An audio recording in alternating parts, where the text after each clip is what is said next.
ഞാൻ നിന്നെ കല്യാണം കഴിക്കാം എന്ന് പറഞ്ഞ് നമുക്ക് ലൈംഗികതയിലേക്ക് പോകാം എന്ന് പറഞ്ഞ ഒരു ഓഡിയെങ്കിലും ഉണ്ടോ? നമുക്കൊരു പരാതിയിലല്ലേ അതുണ്ടാവുക? നമ്മളോ നിങ്ങളോ കണ്ടിട്ടില്ല. 2 കുഞ്ഞു വേണമെന്നാണ് യഥാർത്ഥത്തിൽ അതിൽ പറയുന്നത്. ഇനി 3 ഞാനത് പറയണമെന്ന് ആലോചിക്കുകയാണ്. അതാണ് ഞാൻ പറഞ്ഞത്. എല്ലാവർക്കും അറിയാം, ഇത് കേട്ടോണ്ടിരിക്കുന്ന പ്രേക്ഷകർക്കൊഴിച്ച് എന്തുകൊണ്ടാണ് ഈ പെൺകുട്ടിയെ അല്ലെങ്കിൽ വിവാഹം അടക്കമുള്ള കാര്യങ്ങളിലേക്ക് പോകാൻ പറ്റാത്തത്. രാഹുൽ മാങ്കൂട്ടത്തിൽ തീർച്ചയായിട്ടും അതിൽ പ്രതികരിക്കും. പക്ഷെ ഒറ്റ കാര്യമേ ഉള്ളൂ, ആ പരാതിയുടെ ഡീറ്റെയിൽസ് വരട്ടെ. വിവാഹ അടക്കമുള്ള കാര്യങ്ങളിലേക്ക് പോകാൻ കഴിയാത്തത് അവര് വേറെ ഒരാളുടെ വൈഫായതുകൊണ്ടാണ് അല്ലേ? ഞാൻ പറയുന്നില്ല. ഞാൻ പറയുന്നില്ല. എന്തായാലും ശ്രീ നിഷാദ് പറഞ്ഞ സ്ഥിതിക്ക് പ്രേക്ഷകർ അത് കേട്ട് കാണുമല്ലോ. അല്ല, അവരുടെ ഐഡന്റിറ്റി നിങ്ങൾ വെളിപ്പെടുത്തണ്ട, പക്ഷെ നിങ്ങളുടെ പോയിന്റ് പറഞ്ഞോളൂ. അതാണ് ഞാൻ പറഞ്ഞത്. ശ്രീ നിഷാദ് ഇപ്പോ പറഞ്ഞത് രാഹുൽ ഈശ്വർ പറഞ്ഞില്ല, പക്ഷെ പ്രേക്ഷകരെല്ലാം കേൾക്കേണ്ട ഒരു കാര്യമാണ്. നിഷാദ് ഇപ്പം പറഞ്ഞ അവസ്ഥയിലാണെങ്കിൽ കല്യാണം പോസിബിൾ അല്ലല്ലോ.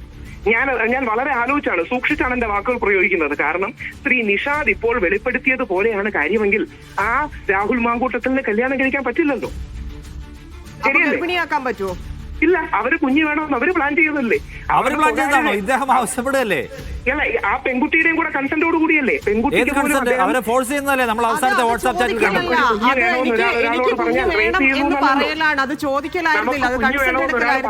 നമുക്ക് കുഞ്ഞു വേണമെന്ന് പറഞ്ഞു കഴിഞ്ഞാൽ അത് ഒരു ഫ്യൂച്ചർ പ്ലാൻ ചെയ്യുന്നതാണ്. 2 ആ പെൺകുട്ടിക്കെങ്കിലും റേപ്പാണ് എന്ന അഭിപ്രായമുണ്ടോ? രാഹുൽ മാങ്കൂട്ടത്തിൽ ആ പെൺകുട്ടിയെ ബലാത്കാരം ചെയ്തു എന്ന അഭിപ്രായമുണ്ടോ? ഇവർ മന്ത് വെച്ച് പ്ലാൻ ചെയ്യുകയാണ്. മാർച്ച് മാസങ്ങളിൽ മുഴുവൻ നമുക്ക് അങ്ങനെ ഒരു കുട്ടിക്ക് വേണ്ടി ട്രൈ ചെയ്യാം തുടങ്ങിയ കാര്യങ്ങൾ പറയുകയല്ലേ. അപ്പൊ അങ്ങനെ കുട്ടിക്ക് വേണ്ടി ട്രൈ ചെയ്യാന്ന് പറഞ്ഞ ഒരാൾക്ക് റേപ്പോ മൊളസ്റ്റേഷനോ outraging the modesty of the വുമണോ നമ്മുടെ സ്ത്രീരക്ഷാ വകുപ്പിൽ ഏതെങ്കിലും ഒന്നെങ്കിലും ആപ്ലിക്കബിൾ ആവുമോ? ഞാൻ ഒരു കാര്യം പറയട്ടെ.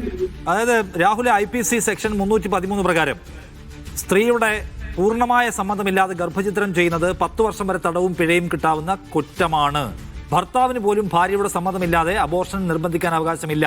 Medical termination of pregnancy act പ്രകാരം സ്ത്രീയുടെ സമ്മതം പരമപ്രധാനമാണ്.